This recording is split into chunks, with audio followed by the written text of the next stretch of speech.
Assalamualaikum warahmatullahi wabarakatuh. Selamat bertemu kembali dengan Karyan Gunawan Channel.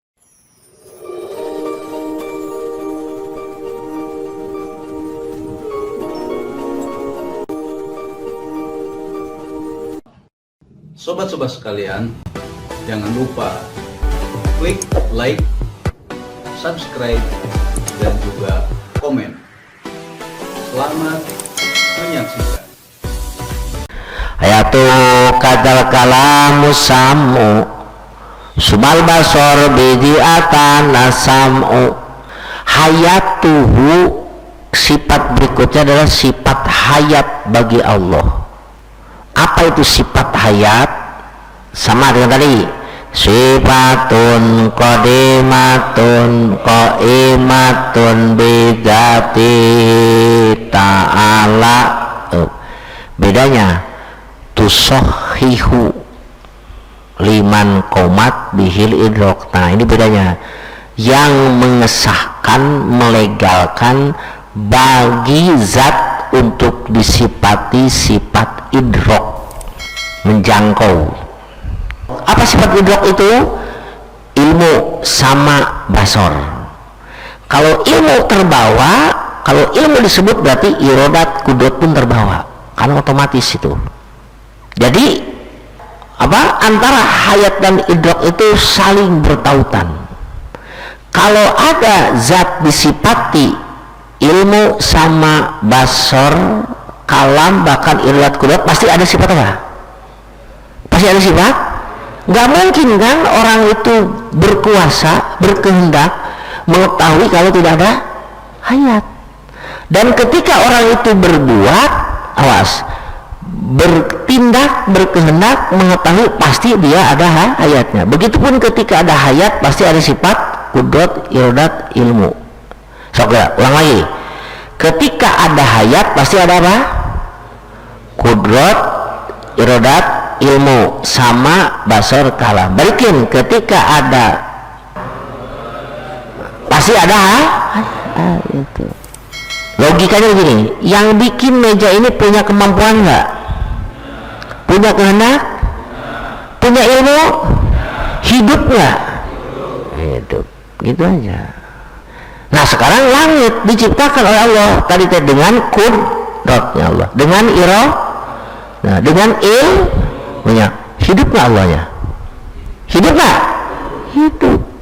Nggak mungkin ada kudrat, ada irodat, ada ilmu sama basar kalam kalau di situ tidak ada hayat. Begitupun ketika ada hayat, pasti ada apa? Kudrat, irodat, ilmu sama basar kalam ada di situ.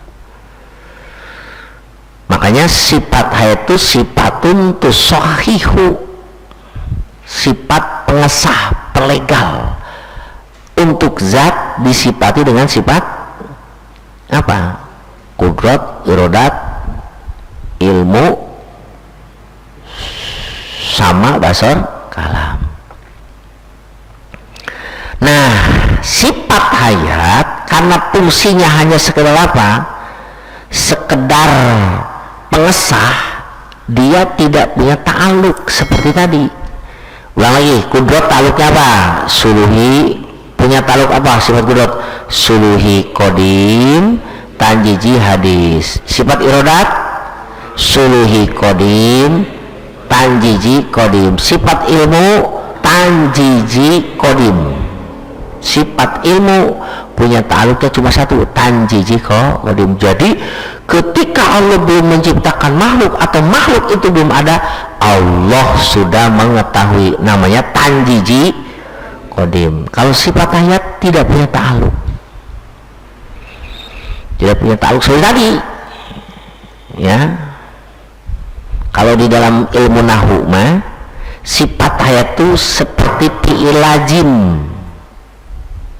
Kalau sifat kudrat, irodat, ilmu sama basar kalam seperti fi'il muta'addi, dia punya objek, dia punya maf'ul, dia punya garapan. Tadi kan sudah disebutkan garapan sifat kudrat, segala sesuatu yang mungkin, itu objeknya, itu maf'ul bihnya.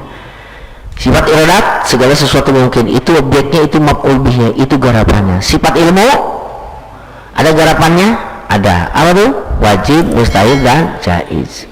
Lawan sifat hayat, maut. Lawannya, maut. Dalilnya, apabila Allah tidak disifati hayat, pasti Allah mati. Apabila mati, tidak ada ilmu, tidak ada kudrat, tidak ada iradat. Apabila tidak ada ketiga-tiganya, maka pasti tidak ada alam ini. Sedangkan alam ini apabila ada berarti disifati kudrat, iradat, ilmu. Bila disifati kudrat, iradat, ilmu berarti tidak mati. Kalau tidak mati berarti sifat ayat. Kalau bisa nggak ada eta fardu ain. Dari tafsili itu deh. Hukumnya fardu ain bagi santri mah yang mondok, ya, fardu kifayah bagi satu kampung. Jadi gini, kalau untuk satu kampung asalnya fardu kifayah, ketika dilaksanakan oleh salah satu jadi fardu ain, ya, sekampung harus ada yang tahu fardu kifayah. Saya akan bertanggung jawab. Ketika sudah melangkah jadi fardu ain, entah diurunan. Kalau belum tuntas sampai tahu, menyolatkan mayit, menguburkan mayit apa? Fardu kifayah. Tapi ketika yang melaksanakan hanya dia seorang, jadi fardu apa? Lain. Jangan dilepaskan. Pusingnya aing mah mayitnya disolatkeun kalakan kikieuan.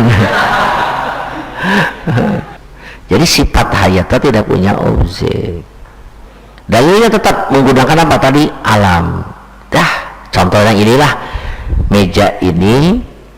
Yang membuat meja ini hidup nggak? Hidup. Kalau tidak hidup berarti mati. Kalau mati tidak berkuasa, tidak berkehendak, tidak mengetahui.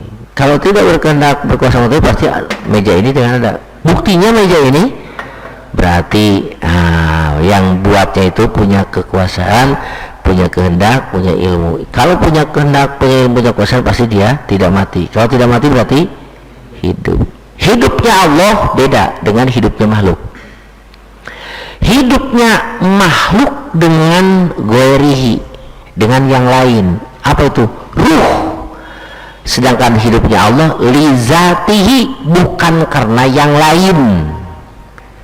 Artinya tidak ada mempengaruhi akan hidupnya Allah. Beda dengan hidupnya makhluk, ada yang mempengaruhi. Siapa yang mempengaruhinya?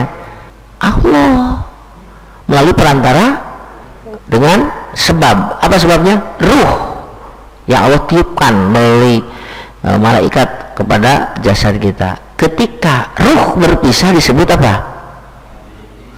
Mati. Nah, oleh karena hidupnya dengan ruh itu berpisah, namanya kematian. Hidupnya Allah tidak dengan ruh, berarti Allah hidup terus, gak akan mati-mati. Karena mati itu definisinya apa?